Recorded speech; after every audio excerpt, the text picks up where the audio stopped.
Hello, Alia. Chapter 2, Back at Kirin Cottage.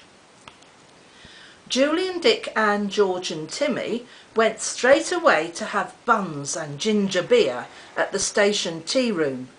It was good to be all together again. Timmy went nearly mad with joy seeing the two boys. He kept trying to get onto their knees.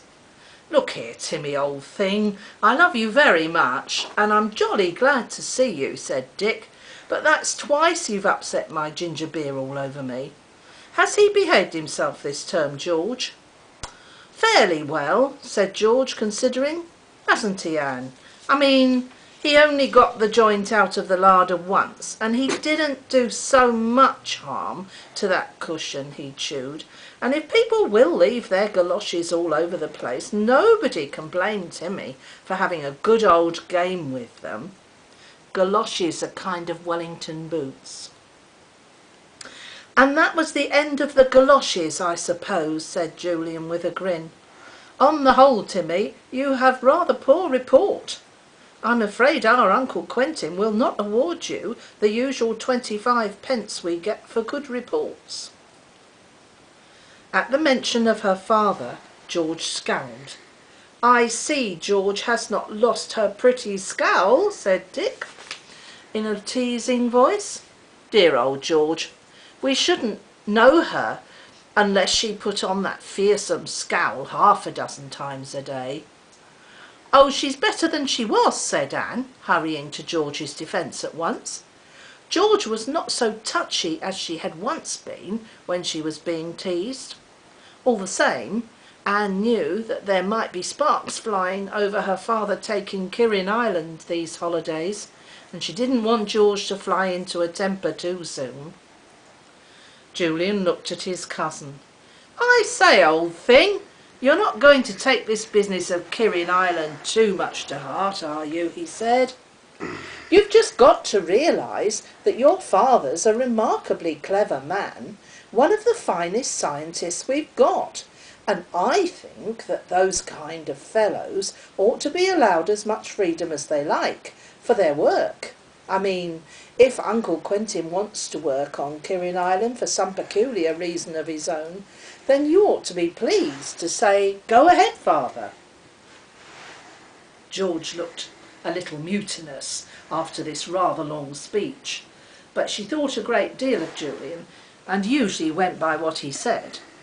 He was older than any of them, and a tall, good-looking boy with determined eyes and a strong chin.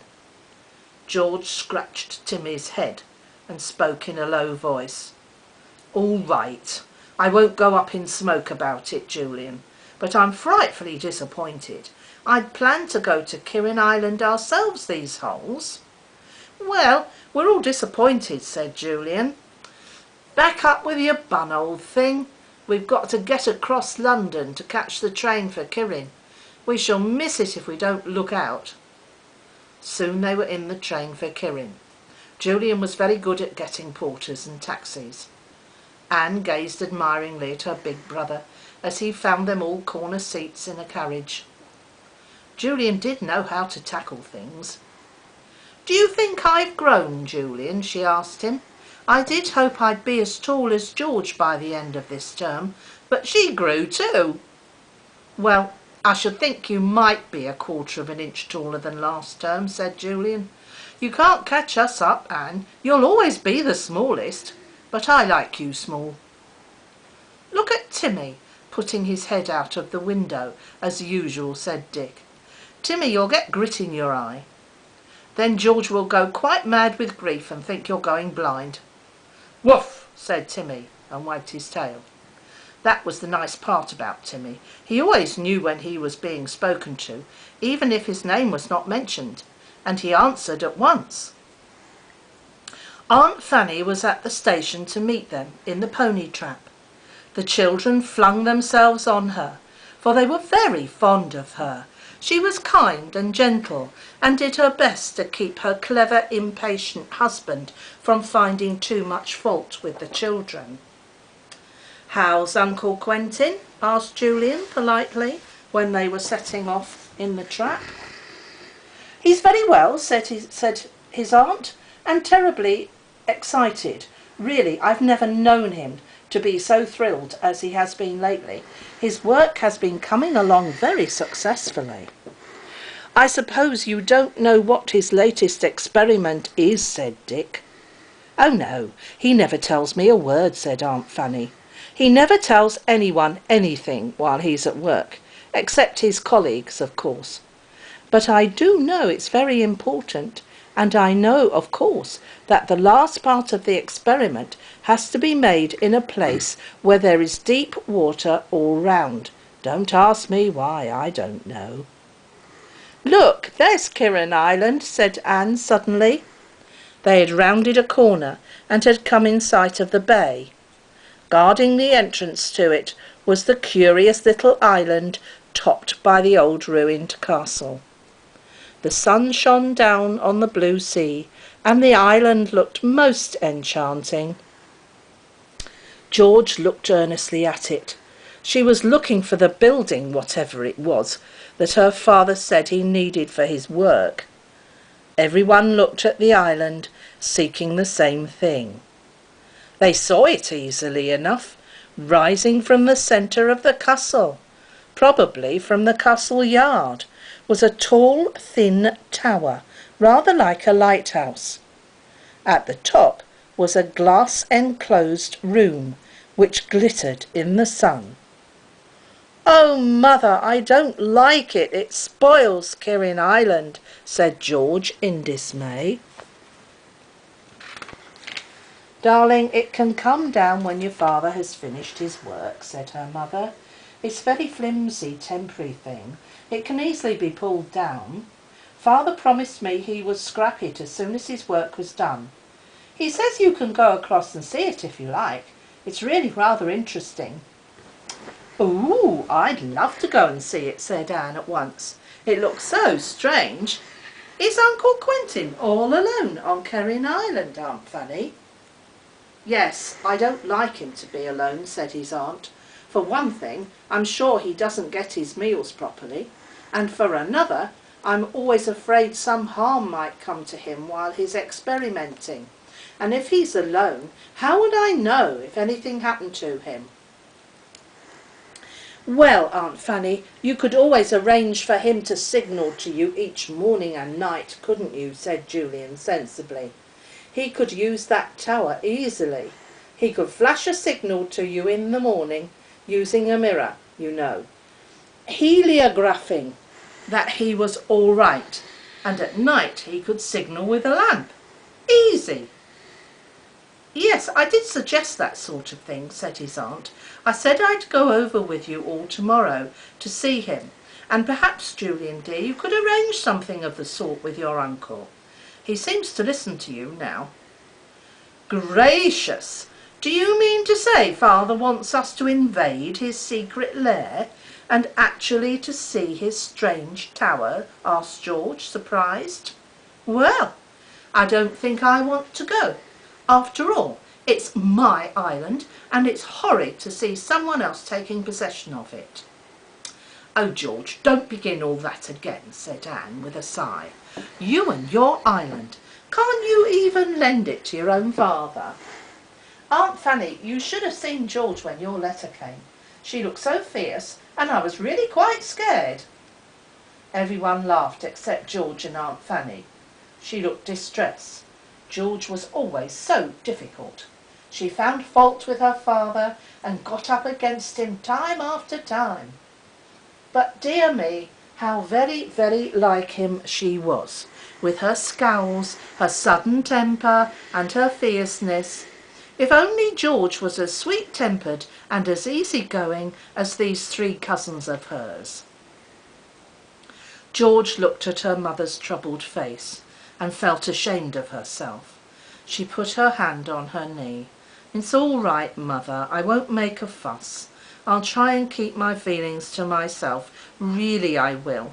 I know father's work is important. I'll go with you to the island tomorrow." Julian gave George a gentle clap on the back. "Good old George! She's actually learnt not only to give in, but to give in gracefully. George, You're more like a boy than ever when you act like that." George glowed. She liked Julian to say she was like a boy. But Anne looked a little indignant. "It isn't only boys that can learn to give in decently and things like that," she said. "Heaps of girls do. Well, I jolly well hope I do myself." "My goodness, here's another firebrand," said Aunt Fanny, smiling. "Stop arguing now, all of you. Here's Kirin Cottage. Doesn't it look sweet with all the primroses in the garden, and the wallflowers coming out, and the daffodils peeping everywhere?" It certainly did.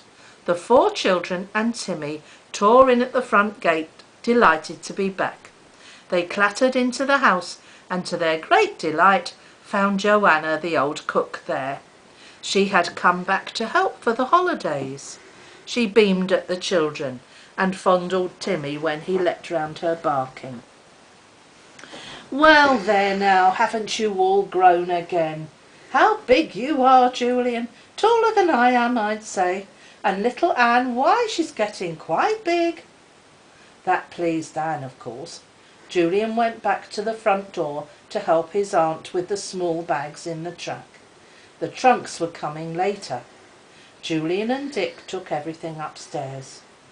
Anne joined them, eager to see her old bedroom again. Oh, how good it was to be back in Kirin Cottage once more. She looked out of the windows.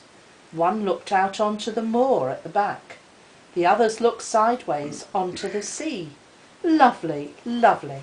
She began to sing a little song as she undid her bag.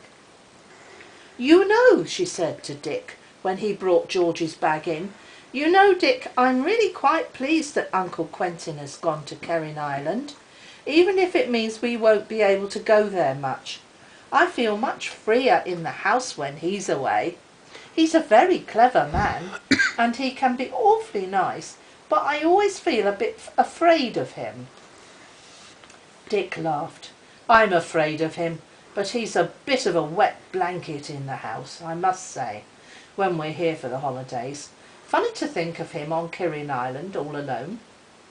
A voice came up the stairs. "Come down to tea, children, because there are hot scones for you just out of the oven." "Coming, Aunt Fanny," called Dick. "Hurry, Anne, I'm awfully hungry. Julian, did you hear Aunt Fanny calling?" George came up the stairs to fetch Anne. She was pleased to be home, and as for Timmy, he was engaged in going round every single corner of the house, sniffing vigorously. "He always does that," said George, "and if he thought that there might be a chair or a table that didn't smell quite the same as it always did. Come on, Tim, tea time. Mother, as father isn't here, can Timmy sit beside me on the floor? He's awfully well behaved now." "Very well," said her mother, and tea began. What a tea! It looked as if it was spread for a party of 20. Good old Joanna! She must have baked all day. Well, there wouldn't be much left when the 5 had finished. Yum, yum. And that's the end of chapter 2. Bye-bye, darling. See you next time.